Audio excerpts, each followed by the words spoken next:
Hi guys. क्या तुम लोग के साथ भी ऐसा हो रहा है कि you giving the tests but जब भी तुम टेस्ट दे रहे हो तुम बहुत पढ़ के दे रहे हो, you are studying for 8 to 10 hours, तुम्हें लग रहा है कि तुमने काफ़ी अच्छे से पढ़ा था but you are still stuck at one score, can be 250, 350, 450, what ever score, and you want कि जो भी तुम प्रेपरेशन कर रहे हो वो तुम्हारे टेस्ट में दिखे। सो लेट्स डिस्कस कि तुम मे बी सही तरीके से दे रहे हो, तुम सब कुछ सही कर रहे हो, but let's discuss the reasons why your score might not be improving.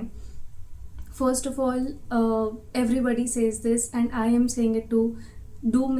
Make a mistake copy. It is a very important thing in your preparation कि you make a mistake copy, you maintain it, and every single test you give some time. You have to be like कि 1-1.5 घंटा मैं I'm going to write in this mistake copy and I'm going to maintain it. Now let's discuss कि क्या क्या mistakes होती हैं, the types of mistakes you make. Okay, first is your conceptual mistake and you can not avoid those, you have to make those mistakes.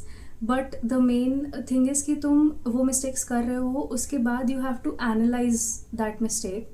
जो भी concept है, for example physics का, physical chemistry का, revisit that concept, the formula, the concept, the whatever, if some assumptions were used behind it.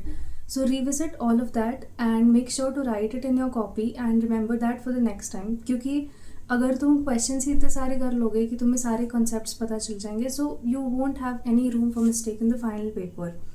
Second mistakes we all make is incorrect, accept, correct, and क्योंकि अभी CBT mode में है, so you won't have the place to underline that. Make sure कि तुम अपने दिमाग में underline करके रखो, तुम उस पर एम्फोसिस दो या भी से प्रैक्टिस डालो, सो दैट एटलीस्ट अगर तुम्हें कोई क्वेश्चन आता है you don't get that wrong.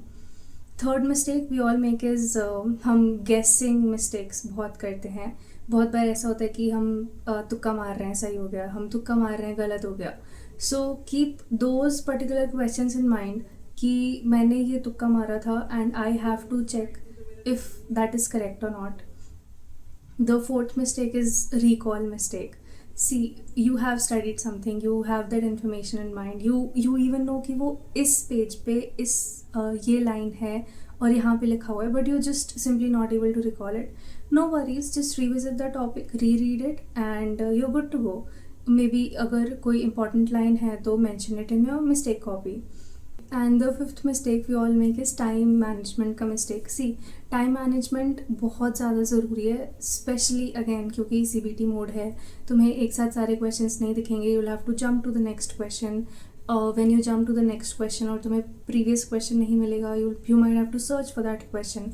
So time management is a very important thing. और इनिशियली ऑनेस्टली तुमसे नहीं भी हो पाए तो कोई बात नहीं, but eventually you have to see कि बायोलॉजी में इतना टाइम ले रहा हूँ, फिज़िक्स में, केमिस्ट्री में, so you will have to allot the time and you will have to try to stick with that time limit which you have given to your self.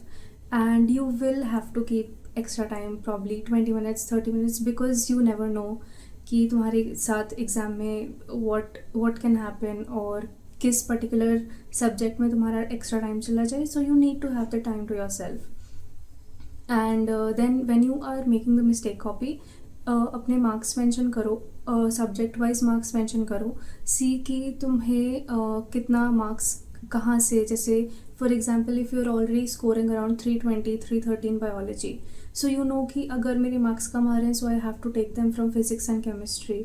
Biology जो already अगर strong है तो फिर उसमें जो और 10-20 number तुम्हारे आ सकते हैं वो कहाँ से आ सकते हैं, जो तुम्हारे वीक सब्जेक्ट्स हैं उसमें से, which all are the weak subjects, which all are the strong subjects. And the most important thing, जो तुम्हारे स्ट्रॉन्ग सब्जेक्ट्स हैं keep them strong. For example मेरा मॉलिक्यूलर बायोलॉजी बहुत स्ट्रॉन्ग था, बहुत स्ट्रॉन्ग था एंड आई न्यू कि इसमें से जो भी क्वेश्चन आएगा मुझे डेटा याद है, फैक्ट्स याद हैं, पूरा चैप्टर याद है, कॉन्सेप्ट्स मेरे बहुत क्लियर हैं. So I knew that is a strong chapter of mind and I would make sure कि मैं उसको नियर परफेक्ट स्कोर करूँ.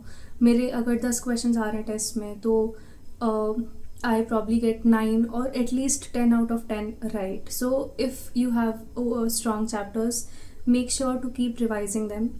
इन the next video we can discuss कि रिविजन कैसे करना है and the effective strategy, because if you have started right now तो बहुत बार ऐसा होता है कि यू स्टडी, तुम्हें बिल्कुल अच्छे से समझ में आ रहा है but you are not able to recall the chapter after probably a week और 2 weeks. So the main thing is कि identify the weak chapters as well. Weak chapters पे yes you have time to work upon them, you have time to study them again, concepts फिर से करो and yeah, do whatever you can and make sure that you have a target and you don't keep repeating the mistakes.